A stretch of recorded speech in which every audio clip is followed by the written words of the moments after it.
Lisa, can you hear me? I'm also a person who does not enjoy speaking in front of crowds. But I feel today that I have to talk about something that has been of such great importance to me throughout my entire career, most of my life.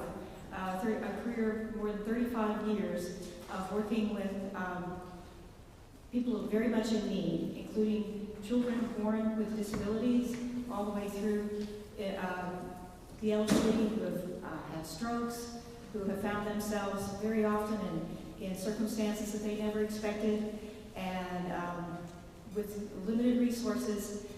All of these individuals are the very ones that are the most served by Medicaid, something that I feel is absolutely essential and is extremely threatened.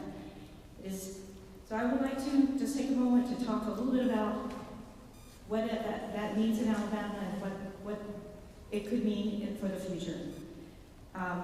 First of all of you are well aware that Alabama was not a state that expanded Medicaid under the ACA.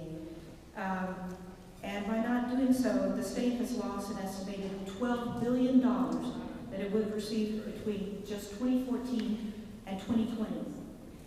And UAB economists estimated a total loss to the state of up to $20 billion in total revenue and up to 52,000 jobs. And Alabama's current Medicaid eligibility criteria are more limited than almost any other state. Alabama Medicaid covers only low-income children, the disabled, elderly, and nursing home individuals with very low income,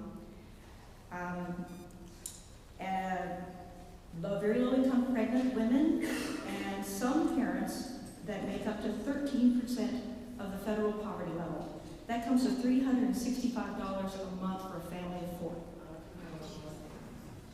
Currently, there are 884,802 Alabamians that depend on Medicaid and the CHIP program, the Children's Health Insurance Program, to provide access to health care.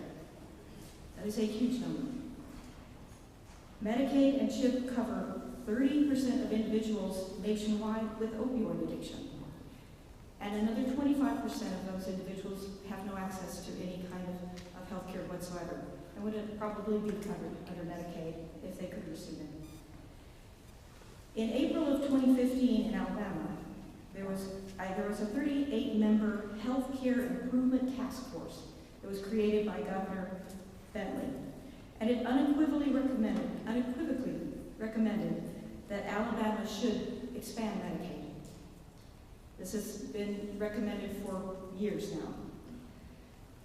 Expansion would have provided health insurance to 435,000 more Alabamians, 139,000 of whom have no realistic access to health insurance without a Medicaid expansion. The cost of the state for Medicaid is estimated to be $220 million a year, which would not start until 2020.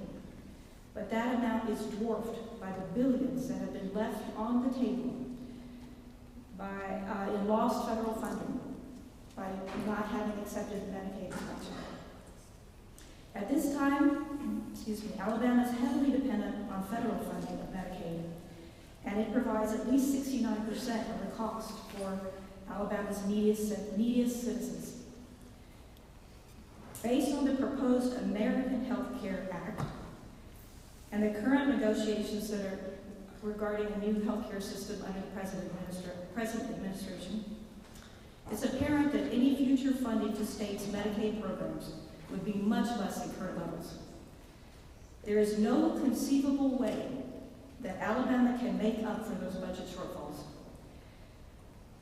or shave any further costs off an already bare bones Medicaid system. There is nowhere else to cut. Alabama is currently funding its Medicaid costs using BP oil spill money. And that is only available for 2 years. And there continue to be no plans for any adequate long-term funding. Passing the American Health Care Act would have resulted in 10,000 children living in poverty losing their health coverage in Mike Rogers' district alone. and that is estimated by the Center for American Progress in 2017. The only option would be to deny coverage or severely limit health care benefits to the point where even the disabled, the elderly, and children living in poverty in Alabama would be denied access to health care. So my question is, to Mr. Rogers, would you please describe a realistic way for Alabama to cover the costs of Medicaid, particularly given the possibility of, and probably certainty, of reduced federal funding?